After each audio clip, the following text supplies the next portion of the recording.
Amidst the beautiful locales of northeast India lies a dirty truth. It remains largely unreported.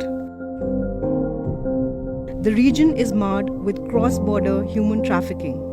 Many young girls fall prey to this crime and are never able to return to their homes. Singapore में काम करेंगे बोला था वो ester agent ने और वहाँ पे तो सैलरी अच्छा है क्योंकि घर में कुछ काम भी नहीं करते ना हम लोग इसलिए क्या सैलरी 30,000 ऐसा मिलना तो क्या हम लोग के लिए भी हो रहा था। El Simte, father of Esther, is a worried man. Esther had left in April 2017 and was out of touch for about 8 months. She contacted the family only in December 2017. My daughter made a call to me, but due to network problem, we could not talk in detail. She said that she had reached Singapore and after that the line cut off and we couldn't talk. Unregistered placement agencies in Manipur and Mizoram supply young girls to Southeast Asian and Gulf countries. A local agent identifies the girls and lures them in the name of employment to work as a housemaid or babysitter with good food and lodging in Singapore, Thailand, or China. These girls are supplied for various kinds of work, including domestic and sex work. The girls are taken through the porous borders to Myanmar and are given a Myanmar passport. Their Indian identity documents are confiscated once they reach Myanmar. Essentially, the agents make sure that they leave no identity trail. And once the girls cross over, they get trapped with no way of returning home. The girls are divided into two. These two groups are the beautiful one and the ugly ones.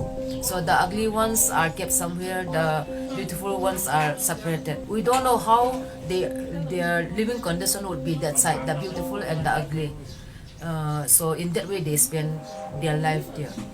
And then it's very hard to come back to India again. Why did all these girls from Singapore come to this Singapore? It's very shameful. There are many girls who are doing different kinds of work. When you say shameful means, no, I think it's very difficult to explain. Somewhere you think they end up being sex slaves or end up being in the flesh trade in these countries? Do you fear that for them? Since according to the division, somehow I fear because they are separating the beautiful and the ugly. There are 3 sets of agents. The Indian agent picks the girls late at night and delivers them at the Myanmar border. The Myanmar agent then takes the girl to the headquarters in Yangon. The Singapore agent confiscates the Myanmar passport. From Mizoram, the girls are usually taken from Zokhauthar village in Champai district on the Indo-Myanmar border. From Manipur, they are usually taken from More, a small market town in the Indian territory, to Tamu in Myanmar. They can just cross over on foot or a two-wheeler without being noticed. According to the interview done by the child, they said that they don't take us 4, 5, 6 at one time. They took 3 at one time. They drop that side. They'll come back again, take another 3, so that the police and someone do not have any suspicion. Okay. So in that way they do, and then when they reach to cross Burma, they have to make another passport, fake passport. Burma, they have one. The agent have for one hostel, a very big room, where they are kept there, given training, the way how they should serve in Singapore, they give all those training.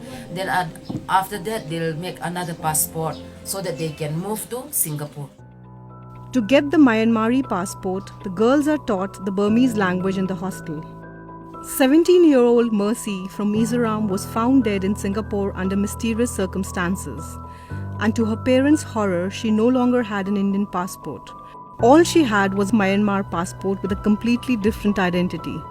There was no way to even bring her body back to India. Mercy's family does not want to file a complaint. They say this will not bring their daughter back. The Anti-Human Trafficking Unit in Mizoram has no registered cross-border trafficking case. From our observation, I think this has been happening since 2000. 13, 14. Everybody is very much aware, it seems, but nobody wants to Talk about it. talk about it seems. Because of the social status and something like this. Social status means because they will get bad names and all these things, something like that. Esther's father is a rare example of a case filed with the police in Churchandpur. According to H.N. Haukip, Secretary Center for Women and Girls, more than 90% cases are not reported in the region. It's also because of the local governance systems, like in the hills or tribals, we have our own governance systems. Like customary law, it's deciding, and it's a kind of justice system. It's the customary law. The stigma that is associated with the victim, whoever is returning.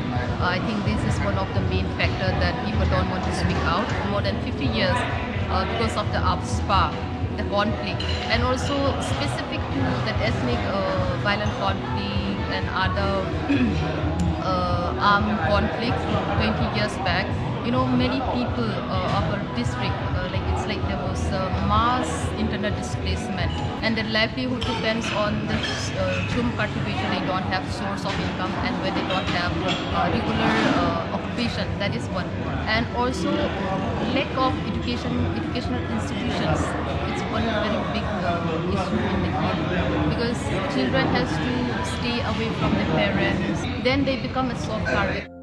12 girls were rescued from Yangon. They narrated that there were 50 girls and not allowed to go out or even stand at the window. The agent gave them some money for toiletries, and when they needed something, they had to request the dormitory staff to bring it for them.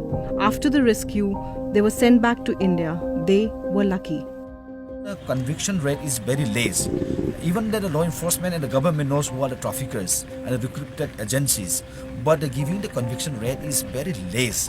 That is why the traffickers and the recruitment agency, they are very easily, again and again, repeatedly, they traffic the children and the women and the girls from Manipur. India still awaits the cabinet approval for a comprehensive anti-human trafficking bill. The lives of young girls in the northeast remain in danger.